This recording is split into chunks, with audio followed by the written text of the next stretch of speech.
is inflation. And not just inflation, we're talking about the causes of inflation. So inflation would not just have happened. There was a reason why inflation happened. So what are the reasons why inflation happened? That is what we want to talk about today. But before we go further, we already know what inflation is. A persistent rise in the prices of goods and services within an economy. That is inflation. Then we have deflation, which is a persistent fall in the prices of goods and services, which is the opposite of inflation. Then we have disinflation. For disinflation, we're talking about a fall in the rate of inflation. Disinflation is not the same as deflation. Disinflation means a fall in the rate of inflation, while deflation means a persistent fall in the prices of goods and services. So inflation, the opposite is deflation, while disinflation is a fall in the inflation rate within the economy. So we go to causes of deflation, causes of inflation. There are different causes of inflation, but today we want to focus on demand pull inflation. Why do we call it demand pull inflation? We call it demand pull inflation because it occurs based on a rising demand of goods and services within the economy. Demand pull. It means the inflation rate is increasing based on consumer demands in the economy. That demand pull. So inflation rate is increasing based on consumer demand. So demand pull inflation, like I said, it's caused by excess demand in the economy. So there's excess demand. And whenever there's excess demand, it means, please sit down, please. Just sit down, please. So whenever there's excess demand, it means the supply in the economy is not enough. Demand increases while the supply is not enough. So if supply is not enough in the economy, it brings about demand pull inflation. So you have to understand what demand pull inflation is here. It occurs because there is an increase in the demand in the economy, which supply is not enough for. So that is about demand pull inflation. So there's what we call aggregate demand, which is the total demand within the economy. So if the total demand within the economy, the aggregate demand, is more than the aggregate supply, it brings about demand pull inflation. So what are the reasons why we have demand pull inflation? We said inflation. Inflation does not just come from heaven. It came as a result of a response of the firms to the demand within the economy. So if inflation increases, firms want to increase their prices to why? Because that is the only time they can maximize revenue, at the same time maximize profit. So now that inflation has happened, demand pull inflation has happened, why do we have demand pull inflation? The first reason, low interest rate. When we talk about interest rate, what is interest rate? Interest rate is the price of borrowing or saving. Interest rate is what? The price of borrowing or saving. So if the interest rate within the economy falls, that means the price at which you want to borrow within the economy reduces. It encourages you to borrow more. Get the point here. A low interest rate means that the amount you have to pay to borrow from the bank or from any financial institution is falling. And if that falls, it encourages you to borrow more. Yes or no? Borrowing more means you can spend more. As a result of that, your demand will increase because you have too much money with you. So as your demand increases, my demand increases, everybody's demand increases within the economy because we can borrow so much. The aggregate demand will increase. As a result of that, there will be demand pull inflation. The first reason why we have demand pull inflation is because of low interest rates. So if there's low interest rate within the economy, spending will increase because borrowing will have increased. That is the first reason.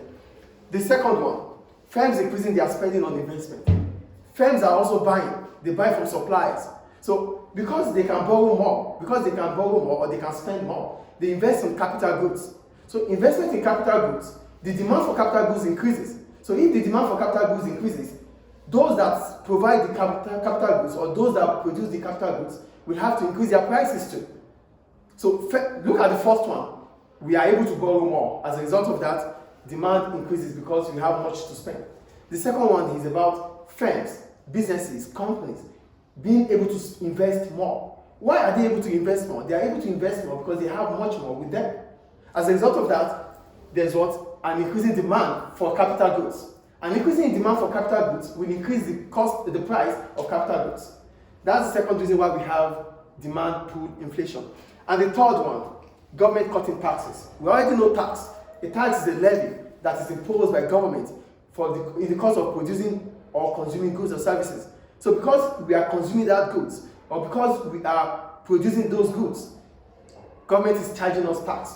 So if government reduces tax, or if government cuts taxes, it means we have much with us to spend. Yes or no? So income tax, cutting income tax means disposable income will increase. Cutting corporate tax means that firms will be able to spend more on capital goods. We have income tax, that is taxes I pay, you can pay because you are having a job. We have corporate tax, which is the tax firms do pay. So if government is reducing the taxes we pay, it means we have a lot of money with us to spend. So demand increases for us. As a result of that, there's going to be demand pull inflation. So a cut in tax brings about increase in income, which brings about demand, increase in demand. And the last one is increase in money supply. When we're talking about money supply, we're talking about the circulation of money within the economy, how money circulates within the economy. So if we have access to money, it means we can spend more. I have access to it, you have access to it, everybody has access to it. So because we have access to that money, we will be able to spend more. As a result of that, demand in the economy would increase. Do we get it? So we have the graph here for aggregate demand. So look at this graph. This is in the short run. So why do we have this? The price level has increased. Why this? The first thing that happens here is that there is increasing demand based on the following reasons. So our aggregate demand has shifted rightward from AD1 to AD2. So if the aggregate demand shifts rightward from AD1 to AD2, in the short run, the prices will increase from P1 to P2. Please get the graph analysis. There is, with one of these reasons, there's an increase in aggregate demand. So if there's an increase in aggregate demand, it has to reflect on the graph. There's an increase, maybe because there's low interest rate. There's an increase maybe because there's investment in capital goods. There's an increase maybe because we have cutting of government taxes. And there's one thing I didn't mention. The last one, I think I wrote it. World demand, yeah. For world demand for countries' exports. Also, when our export increases, both locally and international consumption will increase. If the demand for oil increases in this country, that means the Libyan economy will be able to export oil more. As a result, we might not be able to have oil here because they want to do more of exports. Because more of exports bring increase in foreign exchange. So locally or internationally, the demand for our goods will increase because our export has increased.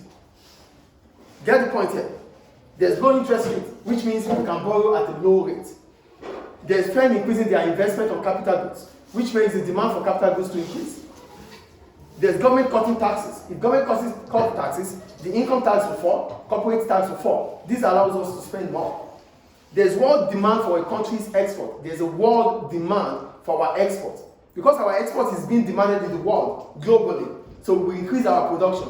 And if we are unable to increase our production, both local and international consumption would be shortage of supply. We won't be able to supply more. As a result, there's going to be demand pull inflation.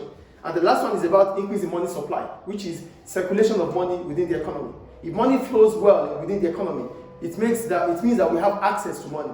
So if all these things happen, it has to reflect in this graph.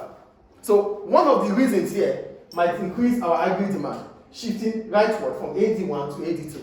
So an increase in aggregate demand from AD1 to AD2 in the short run will increase the price from P1 to P2 because we have a short run aggregate supply. So in the short run, it is difficult for us to increase our output because that's why we call it the short run. In the short run, one factor is fixed.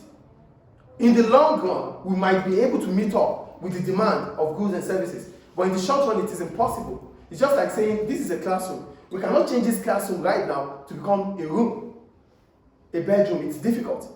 We have to go through different processes. That is why in the short run, it is difficult to change things.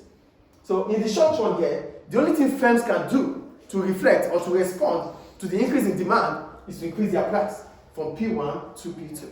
So this is how demand pull inflation works. There is increasing demand within the economy, which makes aggregate demand to increase. As a result of that, the aggregate supply in the short run, it's not possible to meet up with the demand. So firms will increase their prices. So if firm increases their prices, why do they increase their prices? They increase their prices because they want to also maximize revenue, as a result, maximize profit. Any question about demand pull inflation?